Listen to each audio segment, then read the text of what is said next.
Hello दोस्तों, कहानी की इस नई सीरीज़ में हम लेकर आए हैं आपके लिए एक और नई कहानी। इस कहानी में मैं एक लड़की का रोल निभा रही हूँ। दोस्तों, अगर अभी तक आपने हमारा चैनल सब्सक्राइब नहीं किया है तो प्लीज़ सब्सक्राइब कर लीजिए। मेरा नाम पारस है। मैं गुजरात के में एक किराए के मकान में अपनी मम्मी पापा के साथ रहता हूँ। ये कहानी मेरे मकान मालकिन की है। मेरी मकान मालकिन का नाम पायल है। मेरे मकान मालकिन पायल भाभी का नाम मोहल्ले में हर किसी की ज़ुबान पर था। मैं उनको पायल भाभी बोलता था क्योंकि वो सिर्फ 30 साल की थी और मैं 20 साल का था। पायल भाभी की खूबसूरती ऐसी थी कि कोई भी उन्हें नज़रअंदाज नहीं कर सकता था। उनकी बड़ी बड़ी आंखें, कमर पर लहराते बाल और उनकी गहरी मोहक मुस्कान किसी का भी दिल जीत लेती थी।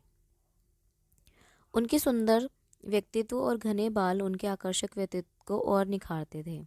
जब भी वो साड़ी पहनती उनका निखरा हुआ रूप और भी सुंदर लगता था।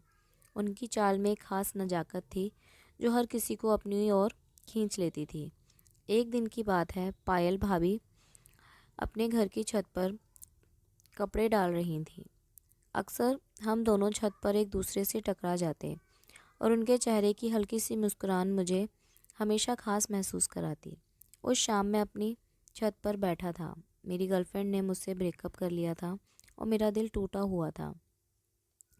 मैं आसमान में बिखरे बादलों को देखता हुआ और अपने ख्यालों में खोया हुआ था जब पायल भाभी अपनी छत पर आईं। वो अपने कपड़े उतारने के लिए आई थीं। उनकी साड़ी हवा में हल्के से लहराई और उनकी खूबसूरत काया सूरज की आखिरी किरणों में चमक रही थी।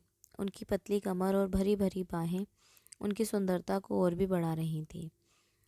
उन्होंने मेरी ओर देखा और मुस्कुराते हुए पूछा, क्या हुआ, इतने उदास क्यों बैठे हो? उनकी आवाज़ में एक अपनापन था जिसे सुनकर मेरे चेहरे पर हल्की सी मुस्कान आ गई।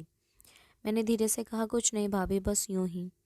पायल भाभी ने मेरी ओर ध्यान से देखा और बोली, सच बताओ क्या हुआ है? तुम्हारे चेहरे पर उदासी साफ नज़र आ रही है। उनकी इस चिंता ने मुझे सब कुछ बता देने के लिए मजबूर कर दिया। मैंने उन्हें अपने ब्रेकअप के बारे में बताया। मेरी बातें सुनकर वो कुछ पल के लिए चुप रहीं और फिर पास आकर मेरे सामने बैठ गईं।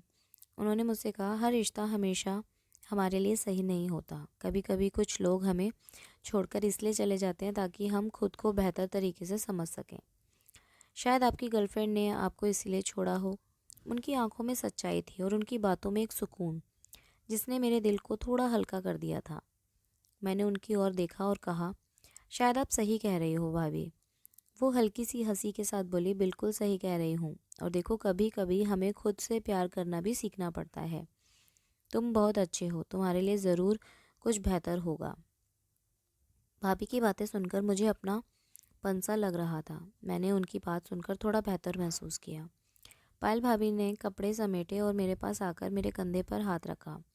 उनका स्पर्श हल्का था लेकिन उसमें एक गहराई आत्मीयता थी। चलो, उन्होंने कहा, अब ये उदासी छोड़ो, मैं तुम्हारे लिए एक अच्छी सी चाय बनाकर लाऊंगी। उनकी इस बात पर मैं हल्का सा हंस दिया। उन्होंने मेरी हंसी को देखकर कहा, यही तो चाहिए था, तुम्हारी ये हंसी। ज़िंदगी में मुस्कुराना मत भूलना।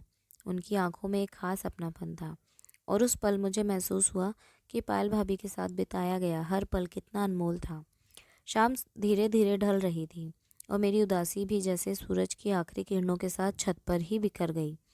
पायल भाभी की बातें और उनकी मुस्कुराहट ने मुझे सुकून दे दिया था। शायद प्यार और अपनापन हमें वहाँ भी मिल जाता है जहाँ हमें उम्मीद नहीं होती। तो दोस्तों, ये कहानी आपको कैसी लगी हमें कमेंट करके ज़रूर बताएं और हमारे इस चैनल को सब्सक्राइब ज़रूर करें और इस कहानी को अपने दोस्तों के साथ शेयर ज़रूर करें। धन्यवाद।